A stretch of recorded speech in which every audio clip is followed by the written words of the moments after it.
warahmatullahi wabarakatuh.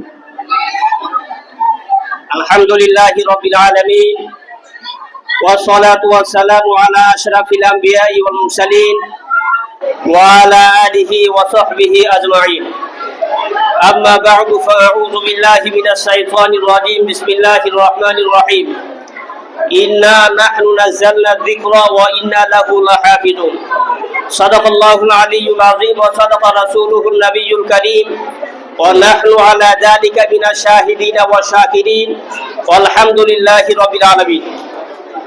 Chandrapur Islamia Hafezia মাদ্রাসার উদ্যোগে আয়োজিত আজকের সবক প্রদান অনুষ্ঠান এবং পুরস্কার বিতরণ অনুষ্ঠানের উপস্থিত সম্মানিত সভাপতি জনাব গোলাম রব্বানী সাহেব, আজকের অনুষ্ঠানের সম্মানিত প্রধান অতিথি কসবা উপজেলার সম্মানিত নির্বাহী অফিসার জনাব সাইনুল ইসলাম সাহেব, আজকের অনুষ্ঠানে উপস্থিত হয়েছে কসবা প্রেস ক্লাবের সম্মানিত সভাপতি আবুল খায়ের স্বপন ভাই, আজকের অনুষ্ঠানে উপস্থিত আছেন বাংলাদেশ জামাতে ইসলামী কসবা উপজেলার সম্মানিত নায়েব আমির হযরত মাওলানা গোলাম, হযরত মাওলানা শিবলি নোমানী সাহেব সহ উপস্থিত হযরত ওলামা ইকরাম, ছাত্রছাত্রীবৃন্দ, পর্দার আড়ালে বসে থাকা মায়েরা বোনেরা, আসসালামু আলাইকুম ওয়া রাহমাতুল্লাহি ওয়া বারাকাতুহু।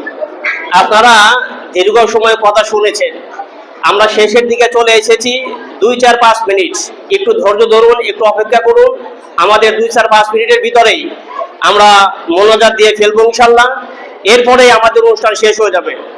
আমরা তো মোটামুটি সেই 9টা থেকে অপেক্ষা করছি। তো আশা করা যায় হয়তোবা ওনারা যেহেতু আমাদেরকে প্রোগ্রাম মোটামুটি দুপুরের খাবার পর্যন্ত আমাদেরকে অপেক্ষা করেছেন, আমরা ধরে নিলাম যে হয়তোবা ওনারা আমাদেরকে দুপুরের খাবারের ব্যবস্থা করবেন। আমরা কি সবাই রাজি? সবাই রাজি ইনশাআল্লাহ। আমরা তাবারক নিয়ে এরপরে আমরা এখান থেকে বিদায় হব ইনশাআল্লাহ। তো সংক্ষেপে একটু কথা, যেটা না বললেই নয়, আমাদের ইউনু মহোদয় স্যার উনি মহাগ্রন্থ আল কোরআনের একটা আয়াত উনি বলেছেন, ইন্না নাহনু নাযালনা যিকরা ওয়া ইন্না লাহু লাহাফিজুন। I have revealed the Holy Quran and am its protector. আল্লাহ রাব্বুল আলামিন মহাগ্রন্থ আল কোরআন অবতীর্ণ করেছেন, আর এর সংরক্ষণের দায়িত্ব আল্লাহ রাব্বুল আলামিন নিজে গ্রহণ করেছেন। সুবহানাল্লাহ। আজ থেকে 1500 বছর আগে সে হেরা গুহার ভিতরে রাসূল করিম সাল্লাল্লাহু আলাইহি ওয়াসাল্লামের উপরে মহাগ্রন্থ আল কোরআনের সর্বপ্রথম বাণী ইকরা বিসমি রাব্বিকাল্লাযী খালাকের মাধ্যমে এই পৃথিবীতে আল্লাহ রাব্বুল আলামিন 23 বছরের জিন্দেগির ভিতরে 6636টি আয়াত অবতীর্ণ করেছেন। সুবহানাল্লাহ। তো এই আয়াতগুলো সংরক্ষণের কথা যেটা আল্লাহ বলেছেন, এই সংরক্ষণ হচ্ছে দুই ভাবে হতে পারে। একটা হচ্ছে আজকে যে 4 জন হাফেজে কোরআন যারা হিফজ গ্রহণ করলো, এই ধরনের 4 জন কোরআনে হাফেজ শুধু না, সারা বাংলাদেশে সারা পৃথিবীতে লক্ষ লক্ষ হাফেজেরা এই মহাগ্রন্থ আল কোরআনের 114টি সূরা এবং 6666টি আয়াত, মতান্তরে 6236টি আয়াত তারা এই সিরার ভিতরে লালন করতেন। সুবহানাল্লাহ। বাল হুয়া আয়াতুন ফি সুদুরিল্লাযিনা উতুল ইলম। এই সমস্ত হাফেজদের মাধ্যমে, এই সমস্ত আলেম ওলামাদের মাধ্যমে এই পৃথিবীতে কিয়ামত পর্যন্ত আল্লাহ রাব্বুল আলামিন মহাগ্রন্থ আল কোরআনকে টিকিয়ে রাখবেন। সুবহানাল্লাহ। আরেকটা হচ্ছে লেখনির মাধ্যমে। রাসূল করিম সাল্লাল্লাহু আলাইহি ওয়াসাল্লামের উপরে যখন মহাগ্রন্থ আল কোরআন অবতীর্ণ হতো মক্কাতে এবং মদিনাতে, তখন 42 জন কাতেব উঠেছিলেন। এর প্রধান ছিলেন যায়েদ বিন সাবিত রাদিয়াল্লাহু তাআলা আনহু।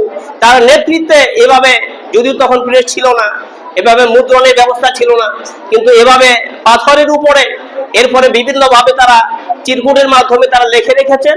পরবর্তীতে যখন প্রেসের ব্যবস্থা হয়েছে, হাফেজে কোরআনদেরকে একসাথে করার মাধ্যমে এই মহাগ্রন্থ আল কোরআন এখন আমরা বই আকারে পেয়েছি। সুবহানাল্লাহ। তো যাই হোক সম্মানিত ভাইরা, আজকের যে 6 জন, যে 4 জন ছাত্র এখান থেকে চন্দ্রপুর হাফেজিয়া মাদ্রাসা থেকে যারা হিফজ গ্রহণ করলো, এই হাফেজদের মর্যাদার বিষয়ে আপনারা অনেক কথা শুনেছেন।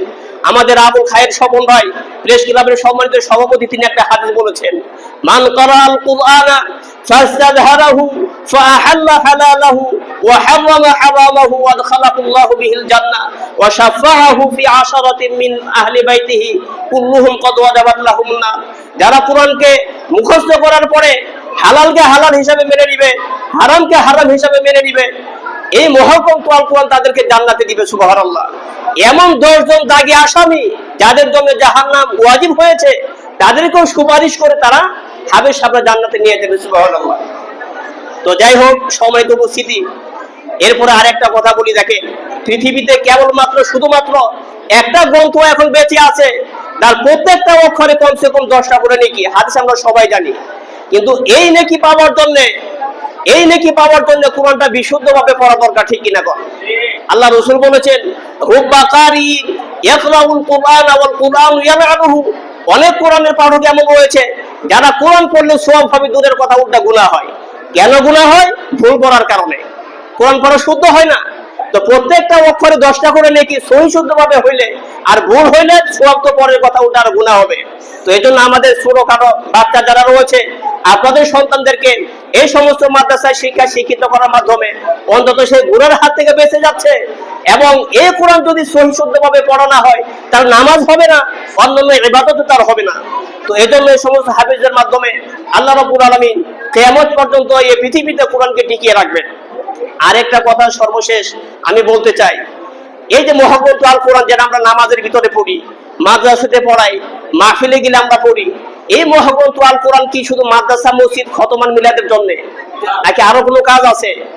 আমাদের প্রধান অতিথি আমাদের ইউনূস মহোদয় স্যার বলেছেন, আমাদের শোভন ভাই বলেছেন, শিবলী নুমানী ভাই সহ উলামা ইকরাম তারা বলেছেন, এই মহাগ্রন্থ আল কোরআনকে শুধু এভাবে মাদ্রাসা মসজিদে রাখলে হবে না।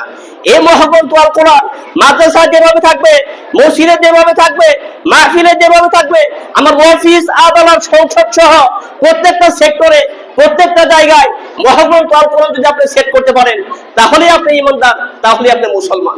এর ব্যতিক্রম যদি হয়, আল্লাহ রাব্বুল আলামিন বলছেন, আফাতুমিনুনা বিবাদিল কিতাব ওয়া তাকফুরুনা বিবাদ ফামা জাযাউ মান ইয়াফআলু যালিকা মিনকুম ইল্লা খিzyun ফিল হায়াতিদ দুনিয়া ওয়া ইয়াওমাল কিয়ামাতি ইউরাদুনা ইলা আশাদ্দিল আযাব।